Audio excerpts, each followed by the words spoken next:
Hi అండి, welcome to లేకాస్ recipes. ఈరోజు మనం ఊతప్పని క్రిస్పీగా ఎలా ప్రిపేర్ చేసుకోవాలనేది చూద్దాము. ఊతప్ప అంటే కొంచెం మందంగా స్పాంజీ లాగా చాలా సాఫ్ట్గా ఉంటుంది కదండి.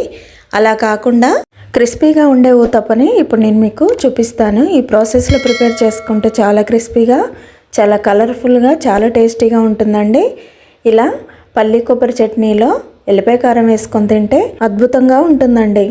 ఈ బ్రేక్ఫాస్ట్ని ఇప్పుడు ఎలా ప్రిపేర్ చేసుకోవాలి, ఏ కొలతలతో ప్రిపేర్ చేసుకుంటే మనకి ఇలా క్రిస్పీగా వస్తుంది అనేది ఇప్పుడు మనం తెలుసుకుందాం. చూసారా ఎంత కలర్ఫుల్గా ఉందో, తింటే కూడా చాలా టేస్టీగా ఉంటుందండి. దీనికోసం ముందుగా ఒక బౌల్ తీసుకొని మీకు చూపించే గ్లాస్తో ఒక గ్లాసు మినపగుండు, 2 గ్లాసుల రేషన్ బియ్యాన్ని వేసుకోవాలి. వేసుకున్న తర్వాత పావు కప్పు పచ్చెనపప్పును వేసుకొని 1/2 టీ స్పూన్ మెంతులు వేసుకోవాలి. వేసుకొని ఈ పప్పులన్నీ కూడా ఇప్పుడు 4 సార్లు కడుక్కోవాలి. అందులో ఉన్న ఆ వైట్గా వచ్చే పౌడర్ అంతా కూడా పోయేలాగా కడుక్కొని ఇప్పుడు పప్పులు నానడం కోసం వాటర్ని యాడ్ చేసుకొని మూత పెట్టుకొని ఒక 6-7 గంటల పాటు పూర్తిగా నాననివ్వాలి.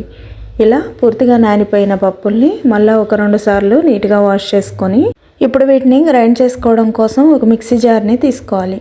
తీసుకొని ఇప్పుడు ఈ పప్పులు మిక్సీ జార్లో వేసుకోవాలి. వేసేసుకున్న తర్వాత మీకు చూపించే కప్పుతో 1 కప్పు పత్తలాగా ఉండే అటుకులు ఉంటాయి కదండి, పేపర్ అటుకులు, అవి వేసుకోవాలి. వేసుకొని పప్పుల నిండుగా వాటర్ని వేసుకొని ఇప్పుడు దీన్ని మెత్తటి పేస్ట్ లాగా గ్రైండ్ చేసుకోవాలి. దోశ బ్యాటర్కి ఎలాగా గ్రైండ్ చేసుకుంటామో అలా చేసుకొని ఒక పెద్ద గిన్నెలోకి ఈ పిండినంతా కూడా వేసేసుకోవాలి. వేసుకొని మళ్ళీ మిగతా పప్పును కూడా మిక్సీ జార్లో వేసుకొని తగినన్ని వాటర్ వేసి మెత్తగా గ్రైండ్ చేసుకొని అదే గిన్నెలో వేసుకోవాలి. వేసుకున్న తర్వాత ఇప్పుడు ఈ పిండి అంతా కూడా ఒకసారి గరిటెతో బాగా కలుపుకోవాలి. ఎందుకంటే మనం ఒక్కసారి పట్టిన దాంట్లోనే అటుకులు వేసాం కదండి, అందుకోసం ఇప్పుడు ఈ పిండి అంతా కూడా బాగా కలుపుకున్న తర్వాత మూత పెట్టుకొని పిండిని మనం ఓవర్ నైట్ అంతా కూడా పులియబెట్టుకోవాలి. ఇప్పుడు నెక్స్ట్ డే మార్నింగ్ మనకి ఇలా బాగా పిండి అంతా కూడా ఫ్లఫీగా ఫర్మెంట్ అవుతుంది. చూసారా, ఇలా అవుతే మనకి ఊతప్ప చాలా క్రిస్పీగా వస్తుందన్నమాట. మామూలుగా ఏ దానికైనా కూడా ఇలా పులిస్తేనే పిండి మనకి టేస్ట్ అనేది చాలా బాగుంటుందన్నమాట. ఇలా పులిసిన పిండిని ఒకసారి బాగా కలుపుకోవాలి.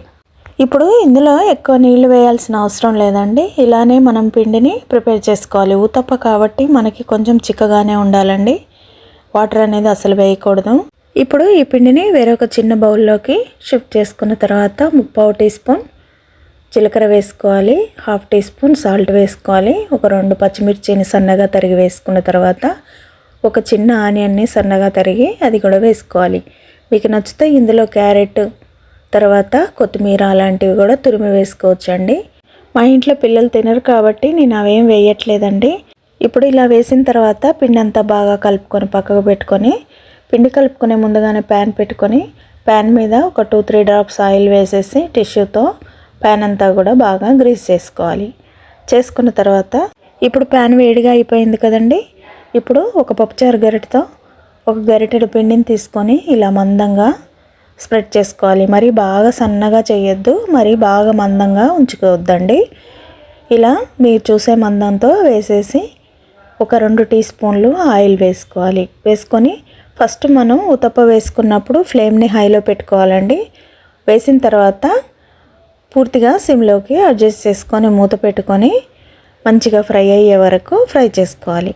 ఇప్పుడు అలా ఫ్రై చేసుకున్న తర్వాత ఊతప్పని ఒకసారి ఫ్లిప్ చేసుకొని మళ్ళీ మూత పెట్టుకొని ఒక 2-3 మినిట్స్ పాటు బాగా ఫ్రై చేసుకోవాలి.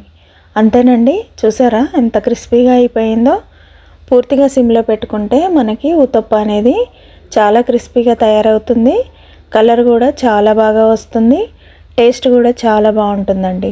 ఇప్పుడు అలా వేసుకున్న దాన్ని ఒక ప్లేట్లో వేసేసి మళ్ళా మిగతా పిండిని కూడా అలాగే వేసేసుకొని 2 టీ స్పూన్స్ ఆయిల్ వేసేసి మళ్ళా మంచిగా ఫ్రై చేసుకున్న తర్వాత అలా ఫ్లిప్ చేసుకొని 1 నిమిషం పాటు ఫ్రై చేసుకుంటే ఎంతో టేస్టీ అయిన క్రిస్పీ ఊతప్ప రెడీ అండి. చూసారా ఎంత క్రిస్పీగా ఉందో, చాలా బాగుంటుంది. ఒకసారి ఈ ప్రాసెస్లో మీరు ట్రై చేయండి, మీకు బాగా నచ్చుతుంది.